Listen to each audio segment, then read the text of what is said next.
गजानन गणपति महाराज की जय। वक्रतुंड महाकाय सूर्यकोटि समप्रभ निर्विघ्नं कुरु मे देव सर्वकार्येषु सर्वदा। ओम श्री हनुमान जी महाराज की जय। मनोजवं मारुततुल्यवेगं जितेन्द्रियं बुद्धिमतां वरिष्ठं वातात्मजं वानरयोद्धमुख्यं श्रीरामदूतं शरणं प्रपद्ये। हनुमान जी महाराज की जय। सौनु करो कल्याण हे दयाळु प्रभु, सौनु करो कल्याण। પેલા બહુ સરસ છે આ પ્રાર્થનામાં કે કોઈ કોઈનું બુરું ન ઈચ્છે, સૌનું ઈચ્છે સૌ સમાન. કોઈ કોઈનું બુરું ન ઈચ્છે, સૌનું ઈચ્છે સૌ સમાન. સર્વે ભવંતુ, અને બધા જ સુખી રહે, દરેકનું કલ્યાણ થાય. સર્વે ભવંતુ સુખિનઃ સર્વે સંતુ નિરામયા. ઓમ શ્રી ડોંગરેજી મહારાજ કી જય. શ્રી સુખદેવજી મહારાજ કી જય. ओम श्री व्यास नारायण भगवान की जय। श्री द्वारिकाधीश की जय। बाल कृष्ण लाल की जय। मेरे देश की धरती सोना उगले उगले हीरे मोती।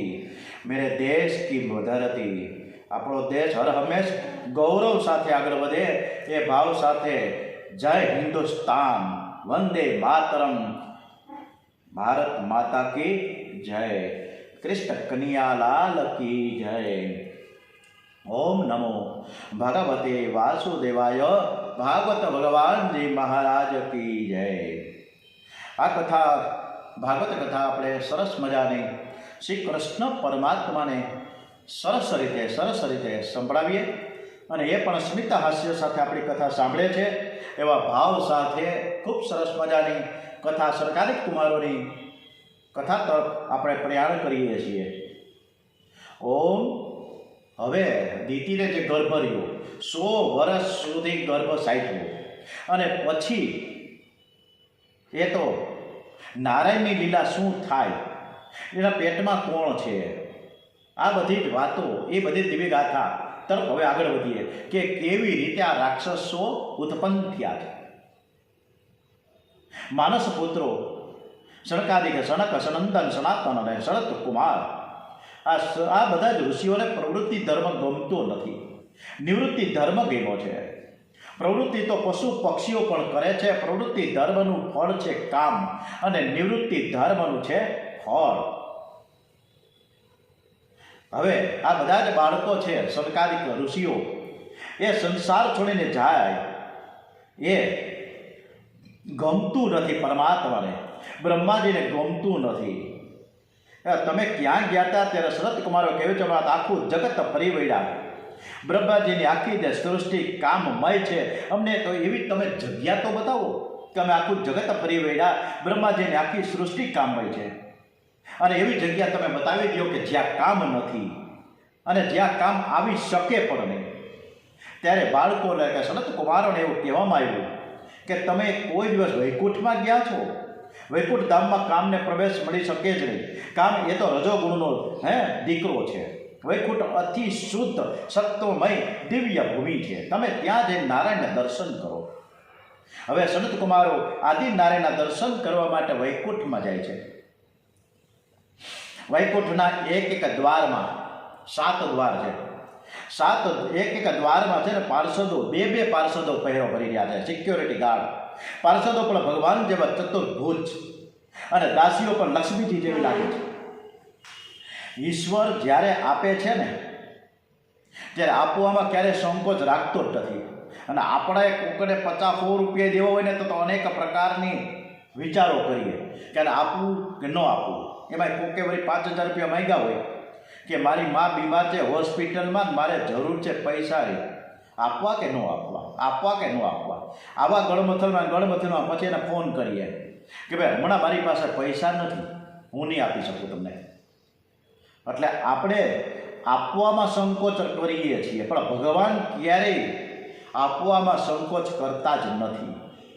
ભગવાન જ્યારે આપે છે ને ત્યારે લેનારો પણ થાકી જાય છે. મનુષ્ય મેળવીને કેટલું મેળવી શકવાનું, અને કદાચ મેળવી હોય તો ધનક પનક નીકળી જતા વારે ન લાગે, ફટાક દઈને ઉપડી જાય બધું. સનત કુમારો વૈકુંઠમાં લક્ષ્મી નારાયણના દર્શનની તીવ્ર ઈચ્છાથી દોડતા જાય છે. સંતો ભગવાનના દર્શન માટે દોડે છે. તમે ભલે દોડો નહીં, પણ એ દિશામાં થોડું થોડું થોડું ચાલો. ધીરે ધીરે તમે ભક્તિ વધારજો. મારે આ જન્મમાં ભગવાનના દર્શન કરવા છે, મારે ભગવાનને ચરણે જવું છે. ભક્તિમાં ક્યારે સંતોષ ન માનવો, ભોગમાં 100% સંતોષ માનવો. શ્રી રૂપેણી કોણયતી ચરણા અરવિંદમ લીલા ગુંજેન હરિસદમની મુક્ત દોષા સંલક્ષતે સ્ફટિક કુંડ્ય ઉપેત હેમની સમાજ તીવ યદનુગ્રહેણ ન્યત્યનઃ. સુખદેવજી મહારાજ કથા નથી કરતા. એકદમ આંખ બંધ કરીને દ્વારિકાનાથના, બાંકે બિહારીના, લક્ષ્મીનારાયણના દર્શન કરતા કરતા કથા કરે છે. વૈકુંઠમાં લક્ષ્મીજી બહુ જ સાવધાન થઈને સેવા કરે છે. અનેક દાસીઓ છે, અનેક નોકરો છે, પણ લક્ષ્મીજીને બેસી રહેવું ગમતું જ નથી. એમને તો નારાયણની સેવામાં બહુ જ આનંદ આવે છે. સેવા તો એવી પ્રેમથી કરો કે હૃદય પીગળી જાય. સેવામાં થાક લાગે નહીં અને સેવામાં આનંદ જ આવ્યા કરે. એકલી સેવા નહીં, પણ કોઈ કામ પ્રત્યે તમે પ્રેમથી, કોઈ પણ કામ તમે જો પ્રેમથી કરવામાં આવે તો જરાય પણ થાક ન લાગે. સનત કુમારો વૈકુંઠ લોકના 6 દરવાજો ઓળંગ્યા છે. નારાયણ શ્રીમન નારાયણ નારાયણ નારાયણ લક્ષ્મી નારાયણ નારાયણ નારાયણ શ્રીમન નારાયણ નારાયણ નારાયણ શ્રીમન નારાયણ નારાયણ નારાયણ નારાયણ કરતા કરતા સનત કુમારો દોડી રહ્યા છે. 7મે દરવાજે પહોંચી ગયા અને ત્યાં છે ને જય અને વિજય નામના 2 દ્વારપાળો ઊભા છે. સનત કુમારો ભગવાનના મહેલમાં જેવા પ્રવેશ કરવા જાય છે ત્યાં દ્વારપાળો રોકે છે. શિવજીએ પણ એકવાર આવ્યા પાર્વતીજીના દ્વાર ઉપર, અને ત્યાં ગણેશ ભગવાન તો નાનકડા ગણેશ, બાલ ગણેશ ચોકી પહેરો કરતા હતા. શિવજીને રોકાય, તમે કોણ? અંદર જ ન આવવા દઈએ. કારણ કે પાર્વતીજીએ હુકમ કર્યો હતો કે કોઈને અંદર આવવા નહીં દેવા. એમ આ દ્વારપાલોને પણ વિષ્ણુ ભગવાને નાચ પાડી હતી કે કોઈ આવે તો અટકાવવા, પહેલાં બધું પૂછી લેવું, પછી તમારે અંદર પ્રવેશ આપવો. વડાપ્રધાન કે રાષ્ટ્રપતિ પાસે જવું હોય તો કેટલી જાહેતના અનેક પ્રોસિજર પૂરી કરવી પડે, અનેક પ્રક્રિયાઓ પૂરી કરવી પડે ને ત્યારે ત્યાં પહોંચી શકાય. દિલ્હીનો દરવાજો એમ અઘરો છે, અને હવે તો આ તો વૈકુંઠનો દરવાજો એનાથી વધે, તો એમને થોડો પ્રવેશ મળે. સનત કુમારો ભગવાનના મહેલમાં જેવા પ્રવેશ કરવા જાય કે દ્વારપાળો એને અટકાવ્યા. સનત કુમારે કહ્યું કે માતા લક્ષ્મી અને પિતા નારાયણને મળવા અમે જઈએ છીએ, તમે મને રોકોમાં. સનત કુમારો કોપીન ધારી છે. જય અને વિજય સનત કુમારોને જ્યારે અપમાન તો કરતા જ નથી, ખાલી એટલું જ કહે છે કે ભગવાનનો હુકમ થાય તો અમે તમને અંદર જવા દઈએ, હુકમ વગર તમે અંદર અમે કેવી રીતે તમે જઈ શકો. સનત કુમારોને ખોટું લાગ્યું અને એકદમ ક્રોધ આવ્યો છે. આ સનત કુમારો કામ ઉપર વિજય મેળવીને આવ્યા છે, એમાં ના નહીં, પરંતુ આજે તો કામના નાનકડો ભાઈ છે ને ક્રોધ છે, એને આધીન થયા છે. આજે તો સનત કુમારોને એકદમ આવેશમાં આવીને ક્રોધ આવ્યો, અને ક્રોધ આવે છે ને ત્યારે પહેલી તો આંખ લાલ થઈ જાય, ભવા ચડી જાય. ક્રોધ એ ચાંડાલનું સ્વરૂપ છે. ક્રોધ આવે ત્યારે એક અક્ષર પણ બોલશો નહીં. ક્રોધ આવે ત્યારે સ્નાન કરી લો, એવું શક્ય છે? માથાકૂટના પારને ધબા ધબી બોલતી હોય ત્યાં નાવા ક્યાં જાવ ડોલ ભરીને? તાતો વેણું ઉપાડે ને બેલા ઉપાડે ને કાંઈક માથાકૂટ ધબા ધબી બોલે, વાસણો ભટકાવે. આવું બધું મેં મારી જીવનમાં કર્યું છે એટલે હું બોલું છું. ક્રોધ બધાને આવે છે, તમને આવે છે ને મને આવે છે ને. સંસારના એક પણ વ્યક્તિ એવો નહીં હોય કે જેને ક્રોધ ન આવ્યો હોય. દુર્વાસા રુચિ જેવા આટલા હજારો વર્ષ તપશ્ચર્યા કરી છે છતાં પણ એને ક્રોધ આવે. ક્રોધ આવે ને ત્યારે સ્નાન કરી લો. આપણા શાસ્ત્રમાં લખ્યું છે કે કામ અને લોભ કરતાં પણ ક્રોધ છે એ બહુ જ ભયંકર છે. કામી કંઈક સુખ ભોગવી શકે, લોભી છે ને એ પૈસો ભેગો કરી શકે, પણ ક્રોધીને કંઈ મળતું નથી, ખેદાન મેદાન કરી નાખે. હે ક્રોધ કરે ને, અને એવો બધો ક્રોધ છે ને, ત્યારે પતિ પત્નીમાં એવી બધી માથાકોટ આપણે છાપામાં વાંચીએ, વોટ્સએપમાં જોઈએ છીએ, ટીવી ન્યૂઝમાં જોઈએ. કાં તો બાળકોને પતાવી દઈએ, કાં તો બાપને પતાવી દઈએ, તો પત્નીને. આમ તો છેલ્લે તો હાથમાં આવે છે પત્ની, રહી નાખે, દોયડામાં લટકાવી દઈએ, અથવા તો કટકા કરીને નાખી દઈએ કુકરમાં. આટલો બધો ક્રોધ થાય છે અત્યારે. તો ક્રોધ કરે તો તેના પુણ્યનો ક્ષય થાય છે. પ્રભુના ધામમાં વૈકુંઠ સુધી ગયેલો પણ ભૂલ કરે, છેક સુધી પહોંચી ગયા. બોલો, હાથમાં દરવાજે આવીને અટકા. શરદ કુમાર આજે પ્રભુના દ્વાર સુધી તો પહોંચ્યા, પણ ક્રોધને આધીન થઈ ગયા. આધીન થયા એટલે એ ન જઈ શક્યા. કોઈ વાર એવું લાગે કે હું હવે ભક્તિ કરું છું, મારામાં ક્રોધ આવતો નથી, મારા મનમાં કામ નથી, ખોટું છે. આપણા મનમાં કામ, ક્રોધ, લોભ આ બધા જ વિકારો પડ્યા જ છે. માનવ સાવધાન રહીને ભક્તિ કરે ત્યાં સુધી આ વિકારો દેખાતા નથી. પણ જો માનવ સહેજ પણ ગાફેલ થાય કે તરત જ અંદરથી વિષયો બહાર આવે, મન ઉપર વિશ્વાસ કરશો ને તો મન ખાડામાં નાખશે. મહાપુરુષો મન ઉપર ભક્તિનો અંકુશ રાખે છે. વલ્લભાચાર્યજીએ પણ કહ્યું છે કે કામ, ક્રોધ અને લોભને ગીતાજીમાં નરકના દ્વાર કહ્યા છે. ત્રિવિધ નરક સેદ્યમ દ્વાર નાશનમ આત્મન ધામ ક્રોધ તથા લોભ સ્યાત્તે તન મંત્રમ ત્યજેત.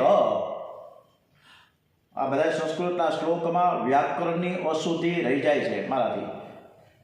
તો એમાં ક્ષમ્ય કરજો. પ્રભુ પરમાત્માને પણ હું માફી માગું છું, પણ છતાંય કોશિશ કરીએ છીએ કે સારા ઉચ્ચારણ થઈ શકે. ભક્તિ માર્ગમાં લોભ વિઘ્ન કરે છે. માણસ ભગવાનને માટે, અગર દાન માટે હલકામાં હલકી ચીજ વસ્તુનો ઉપયોગ કરે છે. બાબાનો સૂટ પહેરાવો હોય, નાનકડું બાળક હોય 1.5-2 વર્ષનું, તા તો 500 રૂપિયાના સૂટ ઉપાડી આવ્યો. તા તો એની ઘરવાળી કે 500 રૂપિયાનું ન હોય, 800 રૂપિયાનું લ્યો, હાઈ ક્લાસ છે આ તો.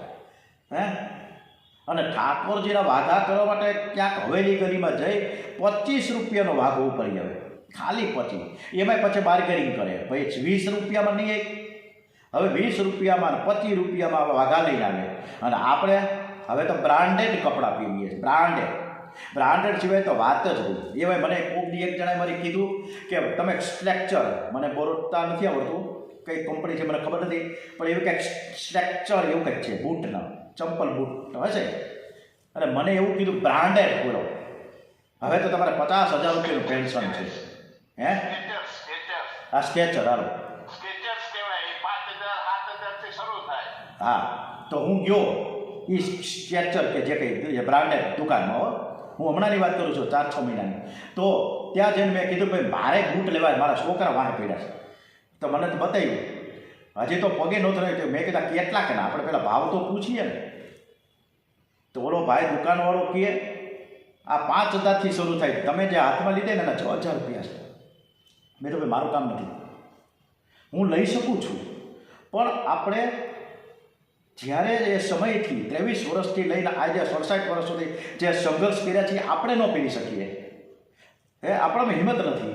અને અત્યારના બાળકો, અત્યારના આપણા સંતાનો સરસ છે, આપણે વાંધો નથી, સરસ ભલે કરે જે કરીએ, પણ એ બ્રાન્ડેડ જ પહેરશે. તો આપણે બધા બ્રાન્ડેડ કપડાં પહેરીએ છીએ, બ્રાન્ડેડ બધે સર પર સરસ મજાના ચંપલ બૂટ પહેરીએ. તો ભગવાનને માટે વાઘા 20-25 રૂપિયા, આવું થોડું હોય. ભગવાનને આપણે ખુશ રાખવા જોઈએ કે ન, એ ખુશ રહે છે તો આપણે ખુશ રહીશું. બાકી જે ભગવાન હુકમ થતાં વાર ન લાગે. હવે શરદ કુમારોને ક્રોધ આવ્યો છે અને તેથી તેનું પતન થયું. તેઓ પ્રભુના દ્વારે જઈને પાછા આવ્યા. શરદ કુમારો ક્રોધમાં જય વિજયને શ્રાપ આપે છે. કોણ જાણે ક્યાંથી શ્રાપ આવે ખબર જ નથી પડે. અત્યારે બધા નિહા અને શ્રાપ તો પણ કોઈને લાગતા નથી, એ સારું છે. તેઓ પ્રભુના દ્વારે જઈને પાછા આવ્યા અને ક્રોધમાં બોલ્યા કે તમે સમજો છો શું? અમારી લાયકાત ન હોય તો આટલા બધા 6 દરવાજા ઓળંગીને થોડા અહીંયા પહોંચ્યા હોય, તમે મારું અપમાન કરો છો. વૈકુંઠમાં તો ભગવાન વિષમતા ક્યારેય કરતા નથી, તો તમે કેમ આવી વિષમતા કરો છો? વિષમતા તો રાક્ષસો કરે, એટલે તો તમે રાક્ષસ થઈ જાઓ. તમારું એક વખત રાક્ષસનો નહીં, 3 વખત તમે દૈત્ય કુળમાં જન્મ લેશો. બોલો, આટલું બધો ક્રોધ આવ્યો. ઓલા બિચારાએ ખાલી એટલું જ કીધું કે તમે અત્યારે જાઓ માં, હું ભગવાનને પૂછીને આવું. એમાંય આવડી મોટી માથાકૂટ. ભગવાને વિચાર્યું કે મારે દ્વારે આવીને આ સનત કુમારે પાપ કર્યું છે. હવે આ સનત કુમારોને આ ઘરમાં વૈકુંઠમાં આવવાને કોઈ લાયક જ નથી, એટલે એને મારે અંદર નથી આવવા દેવા, હું જ બહાર જઈને એને દર્શન કરાવી દઉં. સનત કુમારે ક્રોધ ઉપર હજુ વિજય મેળવ્યો નથી, તેથી તેમને અંદર પ્રવેશ નહીં મળે. ભગવાન બહાર આવ્યા છે. સનત કુમારોને કીધું કે ભાઈ તમારે જે દર્શન કરવા હોય અહીંયા કરી લ્યો, બાકી મનમાં કીધા. સનત કુમારો ત્યાંથી જ પગે લાગ્યું, વિચાર કરવા લાગ્યા કે ભગવાન કેવા પાકા છે. અમારા ખૂબ સરસ મજાના કે તમે તો બ્રહ્મચારી છો, આજીવન કામ ઉપર વિજય મેળવો છે, આ બધા વખાણ કરે, પણ એના ધામમાં તો બોલાવતા નથી. શું કામ? કે અમારામાં ક્રોધ આવ્યો છે, એટલે હવે અમારે તપશ્ચર્યા કરવાની જરૂર છે. પોતાને મનોમંથન કર્યું છે, અને આપણે બધાએ પણ મનોમંથન કરવાનું છે કે આપણી પણ ક્યાંક ભૂલ છે, આપણી પણ ક્યાંક ને ક્યાંક દોષ હોય છે, પણ આપણે આપણા દોષને ક્યારેય ગણતા નથી, લેતા નથી, થિંકિંગ નથી કરતા. કોકની ટીકા ટિપ્પણ કરીએ છીએ, કોકના દોષ જોડવા માટે 1 2 3 5 8 10 15 20 50 50 એમ કરી દોષ ગણીએ. ભગવાન જય વિજયને પણ સાંત્વના આપીને કહે છે કે તમારા 3 અવતારો થશે, પણ તમારો ઉદ્ધાર કરવા માટે હું 3 નહીં, હું 4 અવતાર લઈશ. તમ તારે જ્યારે ચિંતા કરવા, યથા સમય હું તમારી પાસે આવીશ અને તમને પાછા મોક્ષ ગતિને પ્રાપ્ત કરાવીશ, અને તમે પાછા આ જ દ્વારે આવશો. જયને વિજય દીતીના ગર્ભમાં આવ્યા છે. હવે પાછું આગલું પ્રકરણ ચાલુ થયું. દીતીએ 100 વર્ષ સુધી જે ગર્ભ ધારણ કર્યો હતો ને, એ ગર્ભમાં આ જયને વિજય હતા. પવિત્ર સમયે દીતીએ 2 બાળકોને જન્મ આપ્યા છે, અને એકનું નામ છે હિરણાક્ષ અને બીજાનું નામ છે હિરણ્યકશિપુ. હિરણાક્ષ અને હિરણ્યકશિપુ છે ને, એ રાક્ષસી બાળકો છે, એટલે એને વધતા શું વાર લાગે? રોજ 4 હાથ વધે છે. બંને બાળકો બહુ જ પ્રતાપી. હિરણાક્ષ એવું બળવાન છે કે જ્યારે ચાલે ને ત્યારે તેના પગ છે ને ધરતી ઉપર અને માથું છેટ સ્વર્ગને અડી જાય. આવું બધું થાય. ઘણે બધા નોખી બધી વાતો કરે કે આવું બધી ખોટું છે. ભાગવતમાં આવી બધી અંગભગ વાતો હોય કે છેટા સ્વર્ગ સુધી માથા પહોંચે, આવું ન હોય બધું. પણ આ લોકોને ખબર જ નથી કે સુખદેવજી મહારાજ અને ડોગરીજી મહારાજે ભાગવતને એક સમાધિ ભાષાનો ગ્રંથ બતાવ્યો છે. આ સમાધિ ભાષાનો ગ્રંથ છે. એમાં તો સમાધિ લગાવીને જોવામાં આવે તો ખબર પડે કે 4 હાથ બંને વધતા, એનો અર્થ એ લેવાનો છે કે લોભ રોજ વધતો જાય છે. પ્રભુની કૃપા વગર લોભનો અંત આવતો નથી. શરીર જીર્ણ થવાથી કામ મરે છે, પણ લોભનો નાશ થતો નથી. 80 વર્ષના, 90 વર્ષના, 85 વર્ષના થાય ત્યારે ઠીક છે કે કામ નષ્ટ થાય, પણ છતાંય ક્રોધ અને લોભ એ ક્યારેય નાશ થતા નથી. લોભ વધવાથી પાપ વધે છે, અને પાપ વધે એટલે ધરતી રસાતળમાં જાય. ધરતી એટલે માનવ સમાજ દુઃખરૂપી રસાતળમાં ડૂબી જાય છે. હિરણાક્ષે ખૂબ જ ભેગું કર્યું. હિરણાક્ષે કે ખૂબ જ ભોગવું છે. આ રાયતા વિચારમાં પણ આપણે એવું કર્યું કે આપણે મરી જાય, તૂટી જાય, 24 કલાક સવારના 6 વાગ્યા જાયમાં હોય, દોડી માથા વાં જવું, ત્યાં જવું, ગાડીઓ પકડવી, ટ્રેનો પકડવી, અને પછી ત્યાં કામ ધંધે કરી અને બધું ભેગું કરી 24 કલાકે થાયકો બાઈકો માથે ઘરે આવે, ખાવાના ઠેકાણા ન હોય, અને પૈડા ભેગી નીંદર આવી જાય, વળી પાછું એકડી ચાલુ. આટલું બધું ભેગું કરે. એ ભેગું થયા પછી આ સુખ અને સંપત્તિ, આ કાવડિયા કોણ ભોગવી શકે? ભાગ્યમાં હોય તો ભોગવી શકાય. ઘણા નિવૃત્તિ માણસો છે, 58 વર્ષ હજી તો માંડ પૂરા થયા હોય, હજી 1 મહિનો માંડ પેન્શન લીધું હોય, ત્યાં તો બીજે મહિને તો રામ બોલો ભાઈ રામ, ભોગવી ન શકે પોતાની વૃદ્ધાવસ્થા. પોતાનું જે સુખી જીવન જે આવ્યું છે, 58 વર્ષ જે ઢીડા કર્યા હોય, એ 59મા વર્ષ પછી એને શાંતિનો શ્વાસ લેવો છે, ન લઈ શકે. કારણ કે જે ભોગવી ન શકે, અને કોક આપણું ભેગું કરેલું ધન, આપણા ભેગું કરેલા કાવડિયા સંપત્તિ કોક ભોગવે. કામને મારવા માટે 1 અવતાર લેવો પડ્યો છે. રાવણ અને કુંભકર્ણને મારવા માટે શ્રી રામનો અવતાર, ક્રોધને મારવા માટે 1 જ અવતાર લેવો પડ્યો છે. શિશુપાલને મારવા માટે કૃષ્ણ અવતાર, પરંતુ લોભને મારવા માટે 2 અવતાર લેવા પડ્યા, એક વરાહ અવતાર અને એક નરસિંહ અવતાર. કામ અને ક્રોધને મારવા માટે એક જ અવતાર લેવો પડ્યો, પણ લોભને મારવા માટે 2 અવતાર લેવા પડ્યા છે. બતાવે છે કે લોભને જીતવો બહુ જ મુશ્કેલ છે, દુષ્કર છે. વરા અવતાર છે, યજ્ઞ અવતાર છે. વર એટલે શ્રેષ્ઠ અને અહ એટલે દિવસ. શ્રેષ્ઠ દિવસ કયો?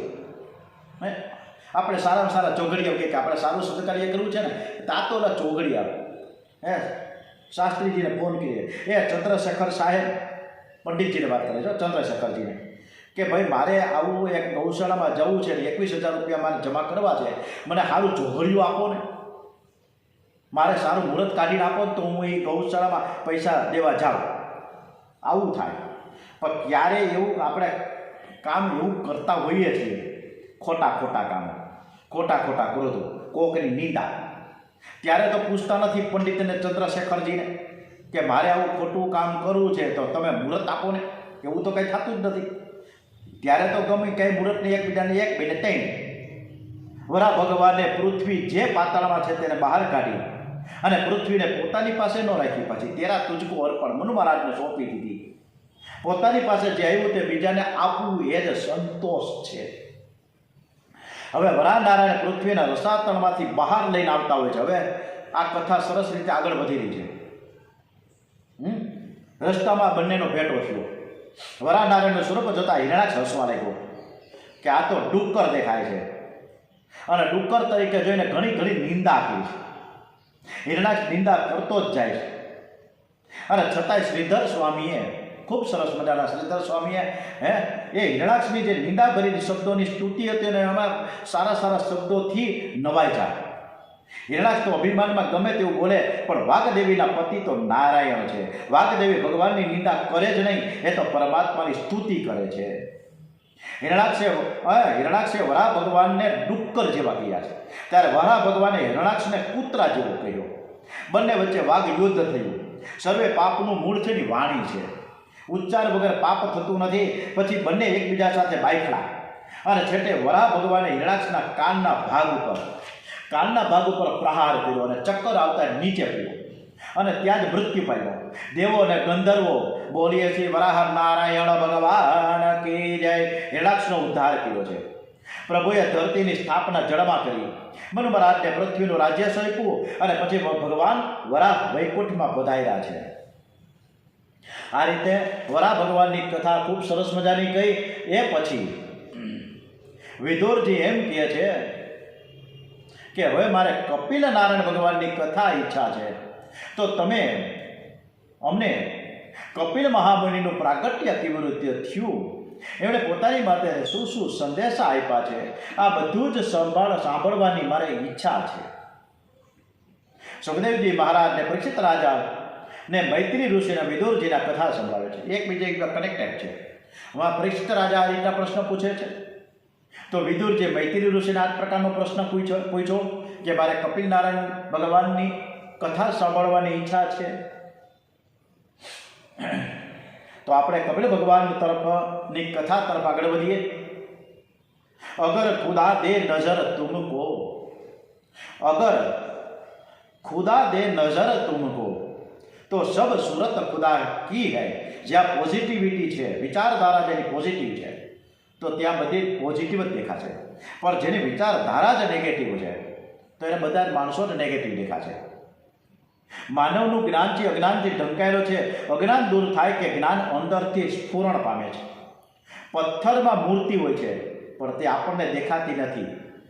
ગીત ગાયા પથ્થરોને, પણ જ્યારે પથ્થરમાંથી ટાંકળેથી મારવામાં આવે, ટાંકળાને હથોડીથી લઈને એકદમ ધીમે કરતા સરસ મજાની, અને એ જે મૂર્તિ હતો તો પથ્થર, પછી મૂર્તિ પ્રગટ થાય છે. કારીગરોને એ પથ્થરમાં ભલે પથ્થર હોય, પણ એ કારીગરોને એને ખબર જ છે કે આની અંદર આ જ પ્રકારની મૂર્તિ થશે. પણ એક વખત રામચંદ્રજી 14 વર્ષ વનવાસમાં એવી રીતે ગોકુળ ભ્રમણમાં કરતા હતા, વ્રજ લીલા કરતા હતા, વૃંદાવન લીલા કરતા હતા. કૃષ્ણ ભગવાન આ બંને અવતારી પુરુષને એવું થયું કે આ હરવા વૈકુંઠ કરતા તાઈ મજા આવે છે.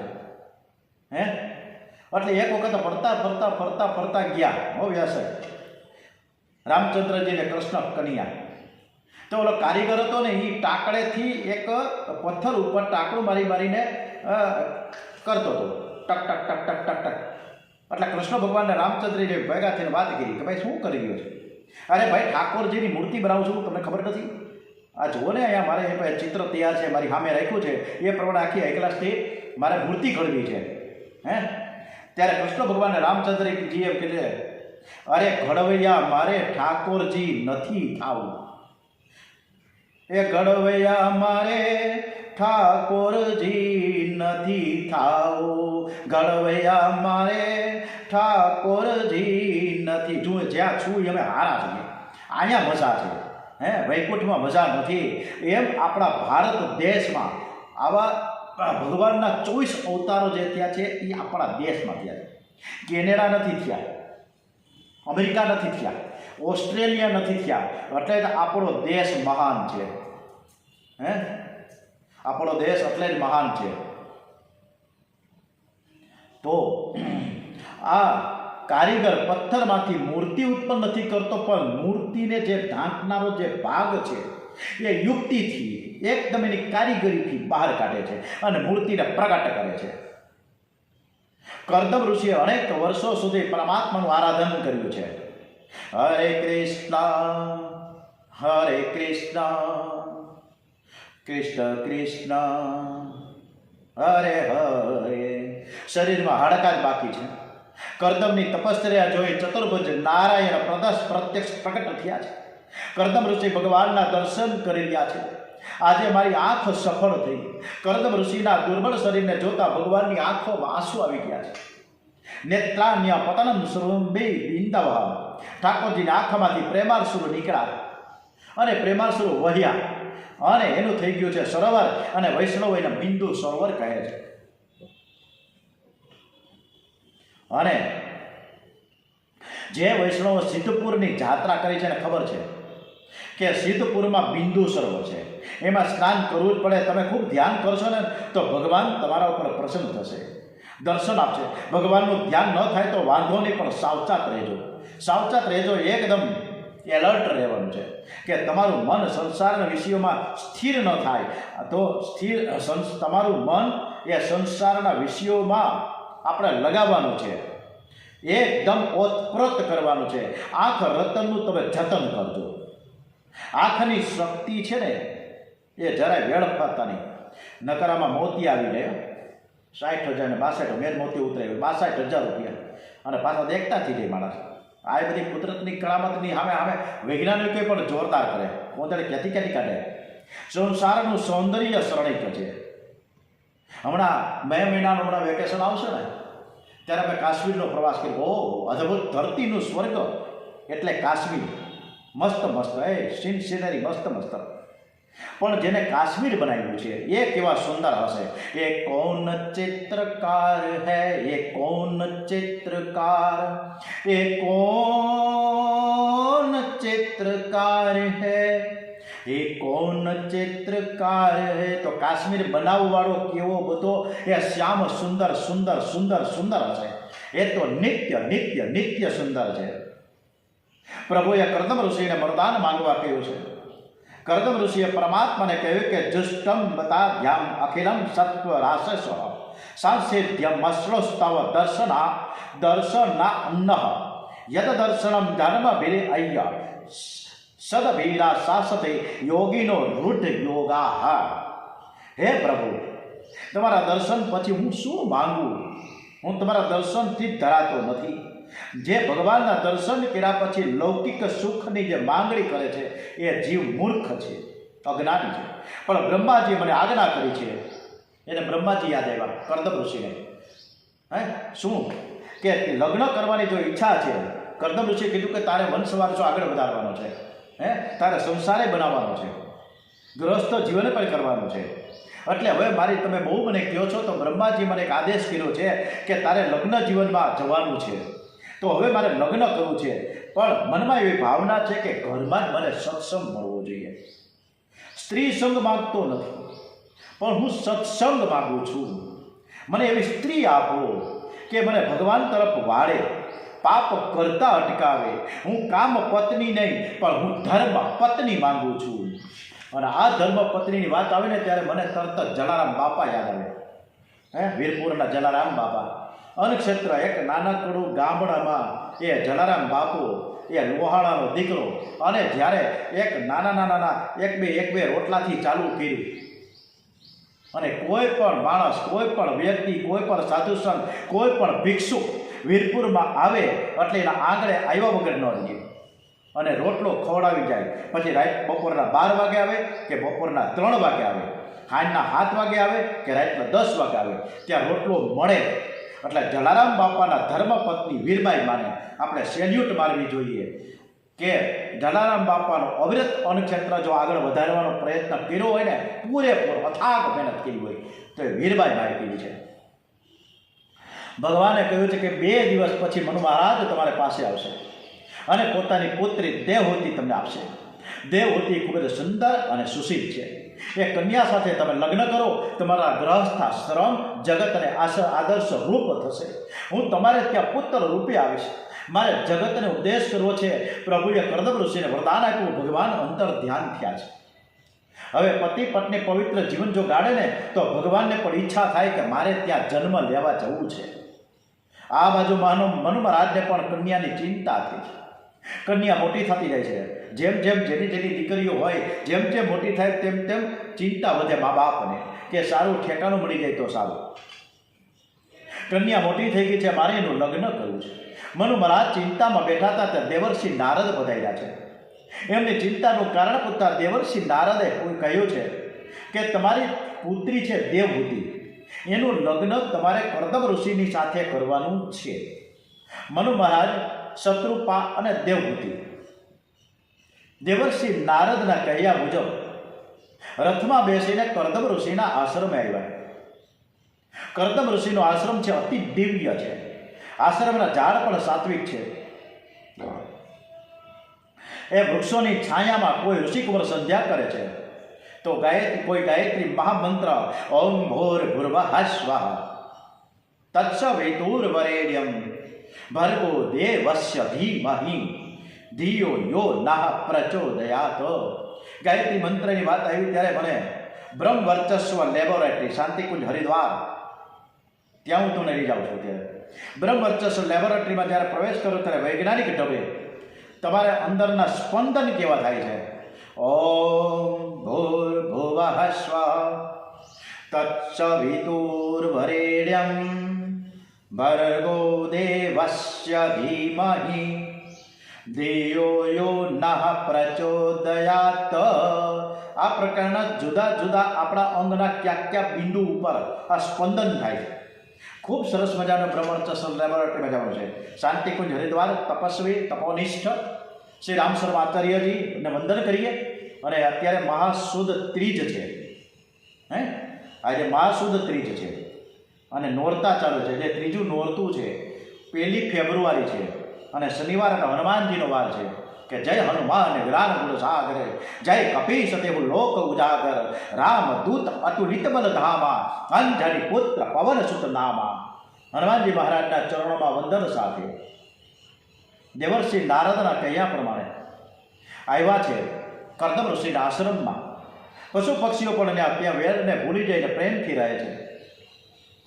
અને અત્યારે આપણે આપણા ઘરમાં 2 કરોડના બંગલામાં દીકરો અને વહુ, હાહુ અને હોહરા ભેગા રહી શકતા નથી. કરદમ ઋષિ નિત્ય કર્મથી પરવારીના આશ્રમના ઓટલે બેઠા છે. મનુ મહારાજ પધાર્યા એવી ખબર પડતા ઉઠીને ઊભા થયા. એમણે બધાનું સ્વાગત કર્યું છે. કરદમ ઋષિ પ્રસંગને સમજી ગયા. એમણે મનુ મહારાજની સાથે કન્યાને જોઈ એટલે એમને થયું કે આ કન્યા મારા ભાવિ પત્ની થવાના છે. પરમાત્માએ તો કન્યાના ખૂબ વખાણ કર્યા છે. લાવ હું પણ થોડીક પરીક્ષા કરી લઉં. કરદમ ઋષિએ 3 દર્ભાસન પાથર્યા છે. મહેમાનોને કહ્યું કે આ આસનમાં બિરાજો. મનુ અને શત્રુપા આસન પર બેસી ગયા પણ દેવહૂતિ વિચાર કરતા ઊભા રહ્યા છે. એ વિચાર કરે કે પતિ આસન પાથરી આપ્યા તો મારા ભાવિ પતિ છે અને એ જો આસન નાખીને મને બેસાડવા કરે તો મારે બેસવું કે ન બેસવું? અને જો હું બેસું તો મને પાપ લાગે અને ન બેસું તો અવિવેક થાય. કરવું હું? પણ આ કન્યા દેવહૂતિ ખૂબ જ ચતુર છે. એણે યુક્તિ કરી, જમણો હાથ આસન ઉપર મૂક્યો અને જમીન ઉપર બેસી ગયા. અને આજની સ્ત્રી તો કોણ જાણે કઈ પ્રકારની પરીક્ષાઓ થાય ખબર નથી. હવે તો છોકરાઓ પરીક્ષા નથી લેતા, હવે તો છોકરીઓ બધી પરીક્ષાઓ લે. અનેક જાતના પ્રશ્નો કરે, હું આમ કરીશ ને, હું તેમ કરીશ ને. એમાં અત્યારની છોકરીને બહુ વાત કર્યું જ નહીં. દરેક દીકરીઓને માટે હું નથી કહેતો.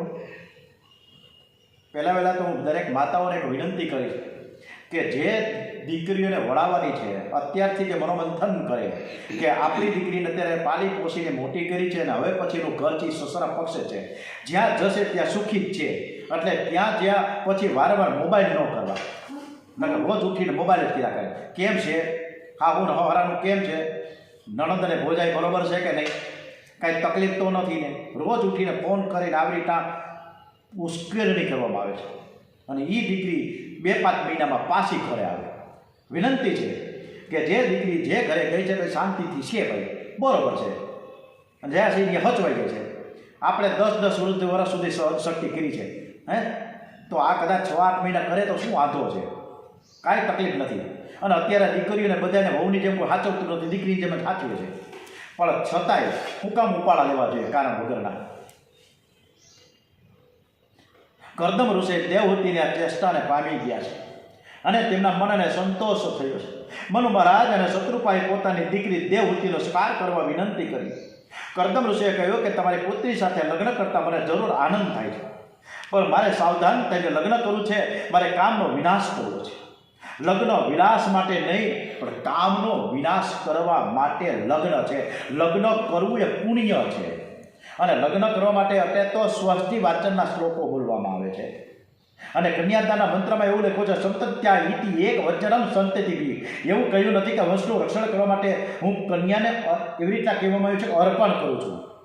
શાસ્ત્રમાં એવું કહેવામાં આવ્યું છે કે પહેલા પુત્રને ધર્મપુત્ર કહ્યો છે, બીજા પુત્રને કામજ પુત્ર ગણ્યા છે. કરદમ ઋષિએ ત્યારથી પહેલાથી જ કહી દીધું કે હું કામનો વિકાસ નહીં, પણ કામનો વિનાશ એ જ મારા લગ્નનું પ્રયોજન છે. હજી તો હગાઈ નથી થઈ.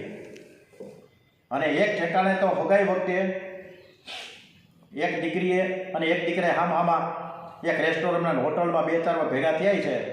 મા બાપને ખબર જ નહીં કોઈને, એકબીજા કોઈ ક્યાં મળે વાર્તાલાપ કરીએ ખબર નથી. એટલે કે ભાઈ મારા લગ્ન આપણે કરવા છે એ 100%ની વાત છે, પણ મારે સંતતિ ન જોઈએ, મારા દીકરા કે દીકરીઓ કાંઈ નહીં, બાળક ન જોઈએ. અત્યારથી જ આ શરૂ થઈ ગયું છે. હવે જેને બાળક જ નથી થતા એના મા બાપને કેમ સાચવી શકે, સાસુ સસરાને કરે. એટલે જ રાજકોટમાં વૃદ્ધાશ્રમ કરોડો રૂપિયાના ખર્ચે નવું અદ્યતન બની ગયું છે. મનુ મહારાજ વિચારમાં પડ્યા છે કે આ તો પરણતા પહેલા સંન્યાસની વાત કરે છે, પણ દેવહૂતિ સાધારણ સ્ત્રી નહોતા. દેવહૂતિ એટલે દેવને બોલાવનારી શક્તિ, તેવા બાબતમાં સંમત થયા છે. પછી તો વેદ વિધિ પ્રમાણે કરદમ ઋષિ સાથે દેવહૂતિના લગ્ન કરવામાં આવ્યા છે. દેવહૂતિ હવે રાજકન્યા નહીં, પણ ઋષિ પત્ની બની. વિચાર કરે કે મારા પતિદેવ તપસ્વી જીવન ગાળે છે, મારે હવે તપશ્ચર્યા કરવાની છે. હવે હું ઋષિ પત્ની છું. એણે બધા જ આભૂષણો ઉતારી નાખ્યા અને સાદો વેશ ધારણ કર્યો છે. 1100 વર્ષ પહેલાં દક્ષિણ ભારતમાં વાચસ્પતિ મિશ્ર ઋષિ થઈ ગયા. એણે સટશાસ્ત્રો પર ટીકા લખી છે. તેઓ ગ્રંથો લખીને આખો દિવસ તપશ્ચર્યા કરે. લગ્ન થયેલું પણ 36 વર્ષ સુધી. અદ્ભુત વાત છે, માયનામાં જ ન આવે. આ ઋષિનું નામ છે, દક્ષિણ ભારતમાં થઈ ગયા છે વાચસ્પતિ મિશ્ર ઋષિ. એણે 36 વર્ષ સુધી એને જાણતા નહોતા કે મારી પત્ની કોણ છે. 36 વર્ષ સુધી સાથે રહ્યા, એ પત્નીને ઓળખતા નહોતા. બોલો, આટલા બધા એ પ્રભુમય હતા, ભક્તિવાન હતા. આ જ રીતના કરદમ ઋષિ અને દેવહૂતિ એક જ ઘરમાં હોવા છતાં પણ 12 વર્ષ સુધી સંયમ પાળે છે. એક જ ઘરમાં રહીને વાચસ્પતિ ભામતી 36 વર્ષ સુધી સંયમ પાળે છે. ત્યારે આજનો માનવી છે 36 કલાક પણ સંયમ રાખી શકતો નથી. કરદમ એ જીવાત્મા છે, દેવહૂતિ નિષ્કામ બુદ્ધિ છે. દેવહૂતિ પતિની સેવા કરતા કે એમને બોલવાનો અવસર જ ન આપતા. એવી સેવા કરતા કે કરદમ ઋષિને કોઈ પણ પ્રકારની કંઈ મુશ્કેલી ન આવી જાય. ઋષિ પત્ની મનથી એક થાય ને તો ગૃહસ્થાશ્રમ સફળ થાય. પતિને શું ગમે, એની ઈચ્છા શું છે, એ પતિવ્રતા સ્ત્રી સમજી જાય. લગ્નનો અર્થ એ તન બે પણ મન એક હોવું જોઈએ, એને લગ્ન કહેવામાં આવે. દેવહૂતિએ કરદમ ઋષિની સેવા એવી તો કરી કે પતિદેવની સેવા કરતાં કરતાં એનું શરીર દુર્બળ થઈ ગયું. એક દિવસ આ જોઈને કરદમ ઋષિનું હૃદય ભરાઈ ગયું. એણે વિચાર કર્યો કે આ કેવી સેવા કરી રહી છે. કરદમ ઋષિ પ્રસન્ન થયા. દેવહૂતિને કહે છે કે બધાને આ શરીર અતિ પ્રિય હોય છે, ધન્ય છે તને. તે મારી સેવામાં શરીર બહુ જ ઘસાયું છે, શરીરનો જરાય મોહ રાખ્યો નથી, તે મારી બહુ જ સેવા કરી છે. હું આજે પ્રસન્ન છું, તું જે માંગીશ એ હું આપવા તૈયાર છું. દેવહૂતિ કહે છે તમારા જેવા જ્ઞાની તપસ્વી ભગવત ભક્ત જ્યારે પતિ મને મળ્યા હોય એ જ મારું વરદાન છે. મારે બીજું કંઈ માંગવું જ નથી. હું રોજ તુલસીની પૂજા કરી છે, બાલકૃષ્ણ લાલની સેવા કરી, એ જ હું માંગુ છું. મારું સૌભાગ્ય અખંડ રહે. કરદમ કે ના ના એવું નથી, તારે જે માંગવું હોય માંગવું. આજે તારાથી ખૂબ જ પ્રસન્ન છું, મને રાજી કરવા માટે પણ તું માંગ. બહુ આગ્રહ થયો છે. અને દેવહૂતિએ કહ્યું કે આપે મને એક વખત એવી વાત કરી છે, જ્યારે આપણી સગાઈ થઈ એ પહેલાંની વાત છે, એવી તમે પ્રતિજ્ઞા કરી હતી કે એક બાળક થાય ને પછી હું સંન્યાસ લઈશ. ઈચ્છા હોય તો બાળકનું તમે મને દાન કરો. અત્યારની જે કથા છે એ ઘણી વખત મનોરંજક બની જાય છે, મનોરંજનનું એક સાધન બની ગયું છે. ત્યારે ડોંગરેજી મહારાજ અને સુખદેવજી મહારાજ એમ કહે છે કે કથા છે કોઈ મનોરંજનનું સાધન નથી. કથા કોઈને ખુશ કરવા માટે નથી, કથા કોઈ પૈસા કમાવાનું સાધન નથી. કથા તો મનને પવિત્ર કરવા માટે છે. કથા સાંભળ્યા પછી દુઃખ થવું જોઈએ કે આજ સુધી મારું જીવન કેવું ગયું, આજ સુધી મેં પરમાત્મા માટે કંઈક કર્યું કે નથી કર્યું. આપણા શાસ્ત્રમાં એવું લખ્યું છે કે જે માણસ બહુ હશે તે મનને બગાડે છે, તે રડવાની તૈયારી છે. કથા તો એવી હોવી જોઈએ કે સાંભળ્યા પછી શ્રોતાના મનમાં પ્રભુની પ્રત્યે પ્રેમ જાગે અને સંસારના વિષયો પ્રત્યે વૈરાગ્ય ઉત્પન્ન થાય. કામાધીન થઈને કરદમ ઋષિએ દેવહૂતિની વાત માન્ય રાખી છે. અને પછી કરદમ ઋષિ અને દેવહૂતિ 100 વર્ષ સુધી વિહાર કર્યો. એમને ત્યાં 9 દીકરીઓથી એક પણ દીકરો ન થયો. 9 કન્યાઓ એટલે નવધા ભક્તિ, અને નવધા ભક્તિ વગેરે કોઈ દી જ્ઞાન ન મળે. નવધા ભક્તિ ન આવે ત્યાં સુધી કપિલ એટલે કે જ્ઞાન ન આવે. એક દિવસ કરદમ ઋષિને વૈરાગ્ય જાગે છે. વિલાસી જીવનથી તેઓ કંટાળી ગયા છે. બધો જ શૃંગાર ઉઠીને ફેંકી દીધો અને પાછા તપસ્વી સંન્યાસી બની ગયા. આ જોઈને દેવહૂતિ બોલ્યા કે હે નાથ, આપ સંન્યાસ ગ્રહણ કરવા માંગો છો? મારી બિલકુલ ના નથી, પણ આપની પ્રતિજ્ઞા તો એવી છે કે એક દીકરો થાય, એક છોકરો થાય પછી હું સંન્યાસ લઈશ. આ તો 9 કન્યાઓ થઈ છે, એક પણ તો પુત્ર તો થયો નહીં. પુત્ર થવો જ જોઈએ મારો કોઈ દુરાગ્રહ નથી, પણ આ દીકરીઓને મારે શું કરવું? આપ સંન્યાસ લેશો તો આ 9 દીકરીઓને આપણે ક્યાં કોને ઠેકાણે લગ્ન કરાવી દઈશું, એની ચિંતા મને થાય છે. કરદમ ઋષિ પણ વિચાર કરવા લાગ્યા અને પ્રભુએ મને કહ્યું હતું કે હું તમારે ત્યાં પુત્ર રૂપે પ્રકટ આવીશ, પણ પરમાત્મા પધારતા નથી. પ્રભુ કેમ નારાજ થયા હશે મારાથી? શું મેં તપશ્ચર્યા છોડી દીધી છે એટલે આ દીકરીઓ થઈ? દીકરા તરીકે તમે કેમ ઉતરતા નથી? પ્રભુ મારાથી નારાજ થયા છે. હું શું વિલાસી થયો છું કે જેથી મારા પ્રભુને ગમતું નથી? વિલાસી લોકોથી ભગવાન દૂર રહે છે મને ખબર છે, પરંતુ હું ક્યાં વિલાસી છું? વિલાસી લોકોનો સંગ મને બગાડે છે. તેથી ભગવાન મને મારા ઘરે કેમ પધારતા નથી? ચિંતન થયું, મંથન થયું. કરદમ દેવહૂતિને કહે છે કે આ વિલાસી જીવન મને ગમતું નથી. આથી દેવહૂતિને કહે છે કે તમને જે ગમતું નથી એ મને પણ ગમતું નથી. હવે આપણે બંને સાધુ જીવન જીવીએ અને પ્રભુમય બની રહીએ તો જ ભગવાન આપણે ત્યાં પધારશે. આવતીકાલે કપિલ નારાયણ ભગવાન પધારે છે. એ કથા તરફ આપણે આવતીકાલે, અત્યારે આ કથાને વિરામ આપીશું. ઓમ શ્રી કૃષ્ણ કનૈયાલાલ કી જય, બાંકે બિહારી મહારાજ કી જય, શ્રી ડોંગરેજી મહારાજ કી જય, શ્રી સુખદેવજી મહારાજ કી જય. ઓમ નમો ભગવતે વાસુદેવાય, શ્રી ભાગવત ભગવાનજી મહારાજ કી જય. ઓમ નમઃ પાર્વતી પતય. હર હર હર હર હર મહાદેવ.